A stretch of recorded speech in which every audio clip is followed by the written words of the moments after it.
Nah, kita lanjut ya. Untuk episode kali ini saya akan cerita tadi tentang bisikan langit ya. Karena udah berbau-bau langit, kayaknya lebih sip kalau saya duduknya di sini aja deh. Duduknya berarti biar nempel ke bumi.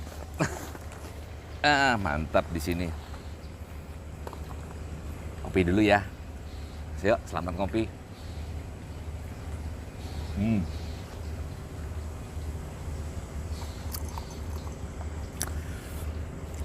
Yang saya ingin sharing kali ini adalah tentang bisikan langit. Bisikan langit adalah hanya sebuah kata-kata kalau istilahnya dalam bahasa dongengnya, untuk lebih mudah menyampaikannya kepada siapa saja. Karena kadang-kadang saya itu nggak punya kata-kata yang pas untuk menyampaikan hal-hal tertentu. Coba saya lihat ya dalam KB Kamus Besar Bahasa Indonesia, Kamus Besar KBBI. Kalau tentang inspirasi itu apa ya? Sebentar ya. Inspirasi.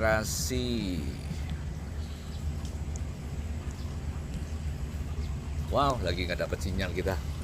Oke, kita ini aja ya. Jadi buat kita pekerja seni mungkin lebih sering mengalami ini, tapi tidak terbatas hanya pada pekerja seni ya. Artinya dalam semua kegiatan semua orang, siapapun, dimanapun pasti pernah mengalami yang kalau saya bilang itu mendapatkan inspirasi ya, atau bahasa gampang dapat wangsit deh gitu. Dimana bisikan tersebut ya itu biasanya pas dengan yang kita butuhkan pada saat itu. Bisa juga sudah dibisikan itu nanti kita untuk menjawab problem atau ini menjadi solusi untuk sesuatu di kemudian hari. Nah, saya dalam membuat karya-karya di perbatuan itu juga tidak terlalu sering sih, boleh dibilang jarang, tapi dalam posisi kira-kira 100%, ada mungkin sekitar sepertiganya saya mengalami hal itu. Nah, 2/3-nya adalah proses yang umum, prosesnya biasa. Artinya dalam membuat sebuah karya, itu pasti ada tahapan. Pertama kita mendengarkan dulu kemauan sang owner, maunya apa. Juga kita memperhatikan dari garis besar sang bangunan, berarti kita harus berkoordinasi juga dengan sang arsitek. Supaya apa yang kita buat itu jangan sampai nanti jadinya aneh atau nyeleneh sendiri. Mungkin kita bisa bikin yang wow, yang hebat, yang spektakuler, tapi nggak matching dengan bangunan rumah. Akhirnya jadi nggak keruan-keruan. Kemudian juga kita, kalau istilah saya itu istilahnya buat saya itu bahasa dongeng lagi nih. Saya berkomunikasi dengan sang tempat. Karena sang tempat itu dalam bayangan saya dia juga punya energi, punya artinya ya, punya suatu rasa atau keinginan, dia ingin didandan seperti apa sih gitu. Jadi ada sang arsitek, sang owner, sang tempat, atau dibolak-balik nggak masalah. Karena semua sama pentingnya. Dalam hal ini saya memposisikan diri sebagai kertas kosong atau sebagai radio aja deh. Radio di mana saya mendengar atau menangkap frekuensi, banyak berfrekuensi. Dari tadi ada sang tempat, sang owner, sang arsitek. Setelah kita menerima masukan itu semua, baru kita godok dengan latar belakang dan artinya pengalaman yang kita punya, baru kita membuat sebuah karya. Itu proses yang umum. Nah, yang sepertiganya tadi sebuah bisikan langit. Biasanya itu muncul seketika, saat itu juga. Dalam kondisi apa dia muncul? Yang jelas saya nggak bisa memberi masukan bagaimana supaya kita bisa mendapatkan inspirasi itu apa. Mohon maaf, saya nggak ngerti. Saya hanya bisa membagikan, sharing apa yang saya alami yang berhubungan dengan prosesnya. Karena kesimpulannya kalau saya boleh menyimpulkan, yaitu bisikan langit itu atau inspirasi itu, kalau saatnya ingin muncul, pasti dia muncul. Kalau belum, ya harap bersabar, menunggu. Mudah-mudahan dibisikin gitu. Nah, sekarang saya sharing tentang prosesnya kira-kira. Dari pengalaman aja, biasanya dia tuh muncul, ada beberapa kasus ya, misalnya kasus yang paling banyak sih dalam posisi kita lagi dalam posisi yang tenang. Posisi yang tenang itu berarti lagi nggak mikirin yang berat, terlalu berat atau yang membuat pusing dan sebagainya. Bahkan boleh dibilang kalau kita dalam posisi lagi kosong, dalam posisi menenangkan diri, rileks. Mungkin kalau yang dalam segi rohani bisa dalam doa, dalam zikir, atau dalam meditasi, seperti itu. Saat itu biasanya muncul sesuai dengan kebutuhan kita. Kalau kita pegiat seni, ya muncullah hubungan dengan itu. Kalau dalam kehidupan yang kehidupan sehari-hari, dia akan muncul. Mungkin ada hal apa yang membutuhkan solusi, dia bisa muncul.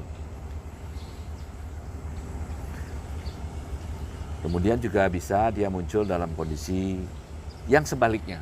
Kalau tadi tenang, kosong, kalau ini dalam kondisi yang ekstrim, penuh, ruwet, sumpek, sesak. Bahkan dalam kondisi kayak udah kayak posisi yang genting. Seperti apa ya peribahasanya? Telur di ujung tanduk. Nah, seperti itu. Biasanya dia juga akan muncul. Karena judulnya itu udah ilmu kepepet. Ya, dia muncul. Bisa juga dalam posisi, misal saya ada dalam sebuah proyek mengalami sebuah kebuntuan.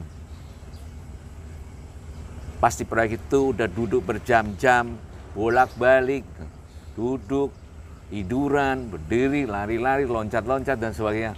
Masih juga nol gitu, Bos. Saat saya, udah gerah benar, udah kecapean, itu saya ke warung project ya. Biasanya di project itu ada warung yang buat para pekerja.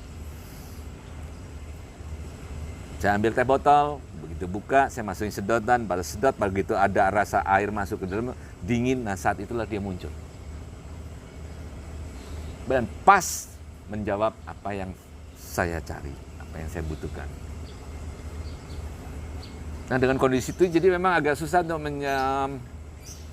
gimana Pak mau supaya dapatnya?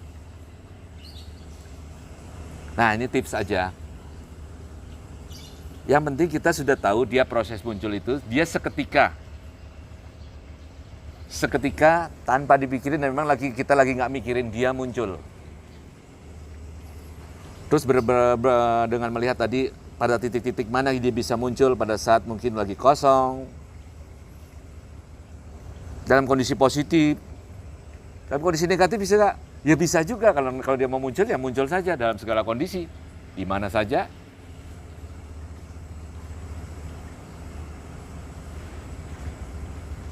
Mana saya itu kebayang kalau kita nonton film Marvel ya. Marvel itu apa terakhir itu yang bagus-bagus kayak yang ada Captain America dan sebagainya itu. Apa itu judulnya itu? Ada Avenger. Itu kan ada menyebutkan tentang dimensi paralel. Saya nggak tahu benar apa tidak, tapi ada kemungkinan bahwa bisa saja terjadi segala sesuatu itu sebenarnya ya sudah ada. Jadi artinya kalau batasan waktunya dihilangkan, batasan waktu misalnya masa lalu, sekarang, dan masa datang dihilangkan, keberadaan itu ada. Mungkin apa yang dibisikkan itu sebenarnya sudah terjadi dan sedang terjadi atau akan terjadi. Intinya kita pada saat kita hening kosong tadi, pada saat yang pas, kita seolah kayak connect.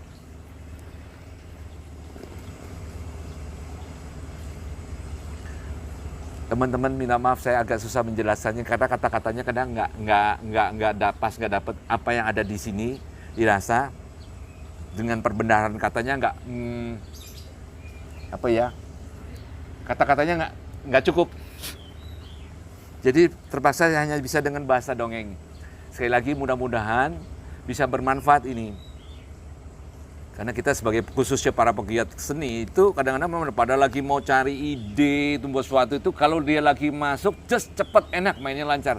Tapi kalau misalnya belum, itu mungkin udah muternya udah 7 keliling nggak keruan-keruan ya. Dipaksain buat sesuatu pun nggak enak ngeliatnya, nggak nyaman dan sebagainya gitu. Jadi dengan berdasarkan tadi kondisi-kondisi tadi, kita bisa untuk coba memposisikan supaya berada di dekat-dekat kondisi yang kondisi yang saya dapat dari pengalaman saya tadi ya. Misalnya dalam kondisi hening, nah sering-sering lah. Mungkin kayak tadi sebelum ini ya, saya memberi makan ikan, relax, enjoy aja, menikmati saat ini di sini. Membangun sebuah kesadaran itu artinya gini, saya mungkin duduk di sini, tapi kalau saya pikirannya lagi kemana, ke proyek, ini ke rumah tangga, ini ke misalnya ke soal piknik, soal apa, soal mobil dan sebagainya. Mungkin badan saya di sini, tapi pikiran saya nggak di sini.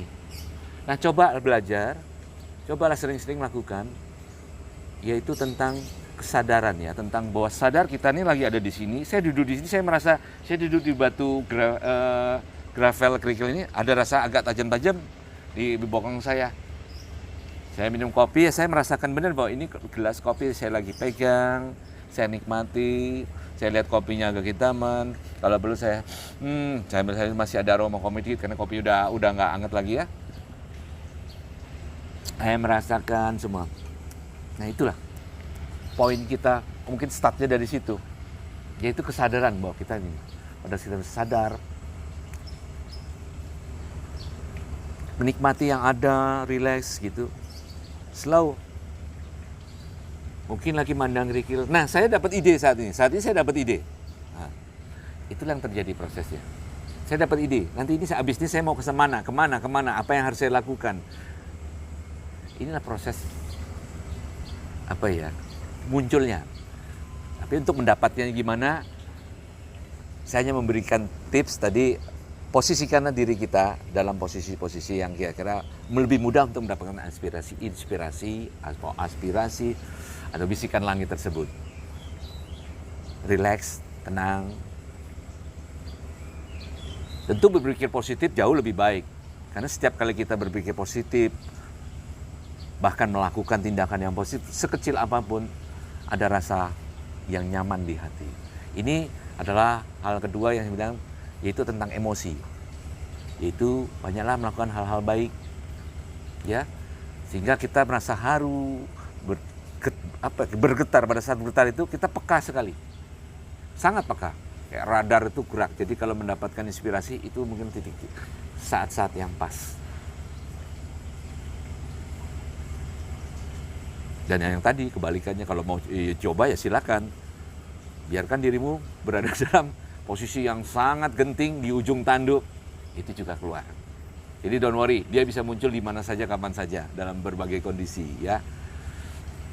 Oke, saya rasa cukup. Mudah-mudahan bermanfaat. Minta maaf kalau apa yang saya sampaikan mungkin keliru, mungkin agak aneh, agak nyeleneh. Bahkan memang ini masuknya ke dunia dongeng gini. Ya. Tapi mudah-mudahan bisa bermanfaat. Yang positif silahkan diambil ya. Terima kasih teman-teman.